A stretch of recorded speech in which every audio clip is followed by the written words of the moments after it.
দর্শক দেখুন, বিজেপির তরফ থেকে এই গ্রাফিক্সটা পোস্ট করা হয়েছে।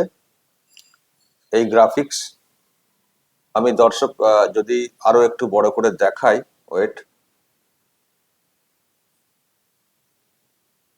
দেখুন মমতার এই যে তোষণের রাজনীতি, তার জন্য বাংলার ডেমোগ্রাফি কিভাবে চেঞ্জ হচ্ছে সেটা বলার চেষ্টা করা হয়েছে। বাংলাদেশে কি অবস্থা আর এই বাংলাতে কি অবস্থা।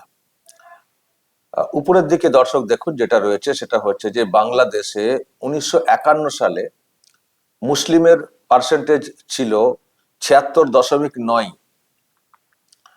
আর হিন্দু ওখানে 22। 2025-এ এসে বাংলাদেশে মুসলিমের যে পার্সেন্টেজ সেটা চলে গেছে 91%, আর হিন্দু দেখুন 22 থেকে কমে 7 হয়ে গেছে। আর এই বাংলাতে দেখুন নিচেতে কিভাবে মানে বিষয়টা হচ্ছে, মানে এখানেও হিন্দু কমছে, মানে ওখানে যারা সংখ্যালঘু তারা কমছে, কিন্তু এই বাংলাতে যারা সংখ্যালঘু তারা বাড়ছে।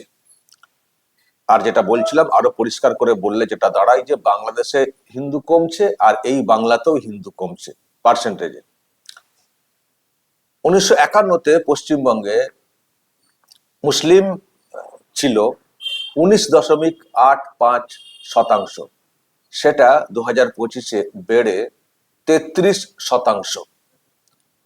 আমার তো মনে হয় পার্সেন্টেজ আরো বাড়বে, এই যে জনগণনা হবে না বলা হচ্ছে, দেখবেন আরো বাড়বে। আর 1951-তে এই বাংলাতে হিন্দু ছিল 79%, সেটা কমে 67, মানে ওখানেও হিন্দু কমছে, এখানেও হিন্দু কমছে। ওখানে সংখ্যালঘু আরো লঘু হচ্ছে, এখানে সংখ্যা গুরুর দিকে এগোচ্ছে। এই হচ্ছে বক্তব্য। ডেমোগ্রাফি এইভাবে চেঞ্জ হচ্ছে, এবং এর জন্য মানে এই যে হঠাৎ করে বেড়ে যাওয়াটা এই সরকারের আমলে বেশি করে, তো এটা হচ্ছে মমতা ব্যানার্জির ওই যে তোষণের রাজনীতি, সেই জন্য ভোট ব্যাংকের যে রাজনীতি, সেই জন্য এটাই বলতে চাওয়া হয়েছে বিজেপির তরফ থেকে। প্রিয় দর্শক, আমি শফিকুল ইসলাম এবং আপনারা দেখছেন আরামবাগ টিভি। এটা অবশ্যই এখানে যারা সনাতনী হিন্দু আছেন তাদের কাছে উদ্বেগের, কারণ এই বাংলা সনাতনী হিন্দুদের জন্য কার্যত বলা যায়। ডক্টর শ্যামাপ্রসাদ মুখার্জি তারা এটা করে গেছিলেন, নাহলে তো এটাও চলে যাচ্ছিল বাংলাদেশের সঙ্গে, পাকিস্তানের সঙ্গে। সে লড়াই করে বা যেসব প্রসেস ছিল তার মাধ্যমে এটাকে রাখতে পেরেছিলেন তারা, যে হতে পারে একই ভাষা বাংলা, কিন্তু এখানকার মানুষের একটা বড় অংশ যেহেতু সনাতনী হিন্দু, তো তারা কেন পাকিস্তানের সঙ্গে যাবে, তারা কেন বাংলাদেশ যেটা এখন নাম তার সঙ্গে কেন যাবে। তো সেই সনাতনী হিন্দুদের মানে থাকার জন্য, নিশ্চিন্ত থাকার জন্য যে পশ্চিম বাংলা গঠিত হয়েছে, তো সেখানের যা পরিস্থিতি, তো কিছুদিন পরে তো এটাও তো আরো একটা মানে ওই বাংলাদেশ হয়ে যাবে, পশ্চিম বাংলাদেশ হয়ে যাবে। তাহলে যে জন্য এটাকে রাখা, তাহলে সেটা হবে কি করে। এই যে যেভাবে ডেমোগ্রাফি চেঞ্জ হচ্ছে, এসব দেখে সত্যি একটা উদ্বেগের ব্যাপার, কারণ যেভাবে বাড়ছে একেবারে মানে ত্বরান্বিত হচ্ছে পুরো বিষয়টা। তো তাহলে এই বাংলার ভবিষ্যৎ কি, সেটা নিয়ে দর্শক অলরেডি আমি দেখছিলাম প্রশ্ন তুলতে শুরু হয়েছে। বিশেষ করে বিজেপি পার্টি যারা সনাতনীদের নিয়ে অনেক বেশি সরব, তারা তো সরব মানে বিভিন্ন ক্ষেত্রে হচ্ছেই, প্রশ্ন তুলছে যে হচ্ছে নাকি এই বাংলার ভবিষ্যৎটা কি। তো দর্শক, এই ডেমোগ্রাফি বা এই যে গ্রাফিক্স, এটা দিয়েও বিজেপি বলার চেষ্টা করছে যে এই বাংলা কোন দিকে এগোচ্ছে। কিন্তু দর্শক, আমি একটা বক্তব্য শুনছিলাম, মিঠুন চক্রবর্তী তিনি একটা বক্তব্য দিয়েছেন দুদিন আগে। বাংলাদেশে যেভাবে হিন্দু নিধন হচ্ছে, হিন্দুদের উপরে অত্যাচার হচ্ছে, তো এবং সেই অত্যাচারের ব্যাপারে যখন এই বাংলাতে প্রতিবাদ হচ্ছে, যখন এখানে ডেপুটি হাই কমিশন ঘেরাও বা ইত্যাদি হচ্ছে, সেখানেও এখানকার পুলিশ লাঠিচার্জ করছে, গ্রেফতার করছে। তাহলে এখানকার সরকার চাইছেটা কি, এখানকার সরকার তাহলে চাইছেটা কি? এ নিয়ে দর্শক আমি দেখলাম মিঠুন চক্রবর্তী তিনি নিজেও কিন্তু সরব হয়েছেন। আমি আপনাদেরকে শোনাই উনি ঠিক কি বলেছেন। বাংলাদেশে নৃশংসভাবে কাউকে মারার জন্য হিন্দু জাগরণ মঞ্চ একটা প্রতিবাদ মিছিল বার করেছিল। তাতে পুলিশ লাঠিচার্জ করলো, গুরুতরভাবে জখম করেছে অনেকজনকে, 17 জনকে অ্যারেস্ট করা হয়েছে, তার মধ্যে 7 জন মহিলা। ভাবতে পারছেন? বাংলাদেশে হয়েছে, প্রতিবাদ করছি এখানে, সেটাও করতে পারবেন না। তার মানে সোজা ভাষায় এই সরকার বলে দিচ্ছে যা ইচ্ছে তাই করুন, আমরা বাংলাদেশের পক্ষে। আমরা যেভাবেই হোক এই পশ্চিম বাংলাকে ওয়েস্ট বাংলাদেশ করে ছাড়ব। তাহলে আপনারাও শুনে রাখুন, এই শরীরে যতদিন এক ফোঁটা রক্ত থাকবে, কই মাইকা লাল ইয়ে নেই কর सकता। শুনলেন দর্শক, মিঠুন চক্রবর্তী চন্দননগরে বিজেপির একটি প্রোগ্রামে গিয়ে এই কথাটা বলেছেন যে এটাকেও মানে আরো একটা বাংলাদেশ তৈরি করার চেষ্টা হচ্ছে, কিন্তু উনি বলছেন আমরা এটা হতে দেব না। উনি ওনার লড়াইয়ের জায়গা থেকে বলছেন আমরা এটা হতে দেব না। কিন্তু পরিসংখ্যান যা দেখতে পাওয়া যাচ্ছে, যেটা বলছিলাম দর্শক, পরিসংখ্যান যেভাবে দেখতে পাওয়া যাচ্ছে, ডেমোগ্রাফি যেভাবে চেঞ্জ হচ্ছে, তো সংখ্যাধিক্য যদি বাড়ে এমনিতেই তো মানে রাজ চলে যাবে।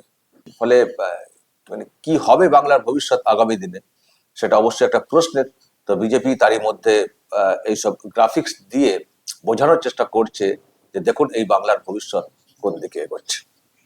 আর ওখানে এইসব হচ্ছে, হিন্দু নির্যাতন হচ্ছে, তার প্রতিবাদ এখানে আমরা করতে চাইছি। হিন্দু জাগরণ মঞ্চ হিন্দুদেরকে জাগানোর চেষ্টা করছে, আর সেখানে পুলিশ লাঠিচার্জ করছে। আমি দর্শক দুদিন আগে বলেছিলাম যে আরএসএস প্রধান মোহন ভাগবত তিনি কলকাতায় এসে একটা কথা বলে গেছে যে যেভাবে হিন্দু নির্যাতন হচ্ছে, এগুলোকে ঠেকাতে গেলে দরকার হচ্ছে ঐক্যবদ্ধ হতে হবে, হিন্দুদেরকে ঐক্যবদ্ধ হতে হবে। ঐক্যবদ্ধ হলে তবে এর বিরুদ্ধে রুখে দাঁড়ানো যাবে। বাংলাদেশে যা হচ্ছে সেখানকার যারা হিন্দু আছেন তাদেরকে ঐক্যবদ্ধ হতে হবে, এদেশে যারা আছেন তাদেরকে ঐক্যবদ্ধ হতে হবে, এবং বিশ্বে যেখানে যা আছেন হিন্দু তাদেরকে ঐক্যবদ্ধ হতে হবে। আর এই ভারত হচ্ছে হিন্দুদের একটা নিরাপদ জায়গা। কিন্তু এখন মানে ঐক্যবদ্ধ হওয়ার বিষয়টা তো আমরা দেখতে পাচ্ছি, হিন্দু হিন্দু ভাই ভাই বলে স্লোগানটা দেওয়া হচ্ছে, কিন্তু নিরাপদ জায়গা বলে ভারত যেটাকে মানে ভারতকে যেটা মনে করা হয় হিন্দুদের জন্য, কিন্তু সেই ভারতের পশ্চিমবঙ্গের হালটা কি? পশ্চিমবঙ্গটা কি নিরাপদ থাকবে সনাতনী হিন্দুদের জন্য, নাকি এবার পশ্চিমবঙ্গ থেকে ছেড়ে দেশের অন্য কোনো রাজ্যে চলে যেতে হবে সবকিছু তল্পা গুটিয়ে নিয়ে? যেমন এই বাংলাদেশ থেকে এবার বাংলাতে অনেকে এসছিলেন একটা সময়, এখনো আসছেন, মানে ওই রকম কি অবস্থা শুরু হবে এই এই বাংলাতেও? দর্শক, এই প্রশ্ন সনাতনীদের মধ্যে জেগেছে, বিজেপি এই প্রশ্ন তুলছে, জাগানোর চেষ্টা করছে, এবং সবের মধ্যে একটা বলার চেষ্টা যে এই সরকারটাকে উল্টাতে হবে, না হলে মুশকিল আছে। এই সরকারটাকে উল্টাতে হবে, না হলে মুশকিল আছে। কারণ যেভাবে বর্ডার কার্যত অরক্ষিত রাখতে সাহায্য করছে, বা কেউ এলে তাদেরকে এখানে যেভাবে আশ্রয় দেওয়ার চেষ্টা করছে এই সরকার, এখনো দেখবেন যে এসআইআর এর নাম বাদের একটা ব্যাপার এসছে, সেখানেও নাম ঢোকানোর জন্য মে আই হেল্প ইউ নামে ক্যাম্প করছে টিএমসি নেত্রীর সিদ্ধান্ত। সেখানে সব সার্টিফিকেট ইস্যু করা হচ্ছে, পঞ্চায়েত থেকে সব সার্টিফিকেট ইস্যু করা হচ্ছে ডকুমেন্ট সাবমিট করার জন্য। যে 58 লক্ষ বাদ গেছে এটাকে কমিয়ে আনার চেষ্টা হচ্ছে, এবং মুখে তো বলা হচ্ছে, সে তো শুনছেনই আপনারা। এটা নাকি অ্যাবনর্মাল একটা ব্যাপার স্যাপার, মানে তৃণমূলেরই কেউ কেউ বলছেন, ববি হাকিম থেকে শুরু করে, আবার কেউ কেউ চুপচাপ আছেন, সেটাও দেখতে পাচ্ছি। তো তার মানে এটাকে আরো কমানোর চেষ্টা হচ্ছে। আমরা বলছি যে সংখ্যা তো কম করে 1 কোটি হওয়ার কথা, 1 কোটি হওয়ার কথা। কারণ গুজরাটে যা দেখতে পাচ্ছি, গুজরাটের মতো জায়গা, সেখানে 74 লক্ষ বাদ প্রথমে খসড়া তালিকাতেই, আরো বাদ যাবে হয়তো। তারপরে তামিলনাড়ুর মতো একটা জায়গা, সেখানে তো বিজেপি সরকার নেই, সেখানেও প্রায় 1 কোটি বাদ। কোথায় তামিলনাড়ু ভাবুন। আর বাংলাদেশের বর্ডারে যে রাজ্যের অবস্থান, এবং এত লোককে আমরা দেখলাম, কত লোক পালিয়ে যাচ্ছিলেন, তার মানে কত লোক রয়েছেন এখানে। সেখানে 58 লক্ষ, এটা তো হতে পারে না। কিন্তু শাসক বলছে না, আরো কমবে, জোর করে বাদ দিয়ে দেওয়া হচ্ছে। তারা সব ক্যাম্প ট্যাম্প খুলে এসব করছে।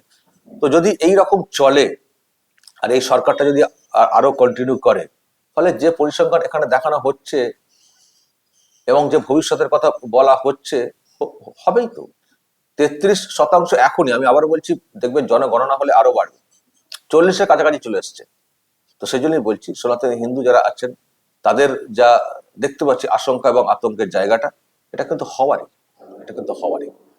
দর্শক বলবেন যদি আপনাদের এই নিয়ে আরো কিছু বলার থাকে অবশ্যই বলবেন কমেন্ট বক্সে। নজর রাখবেন আরামবাগ টিভিতে।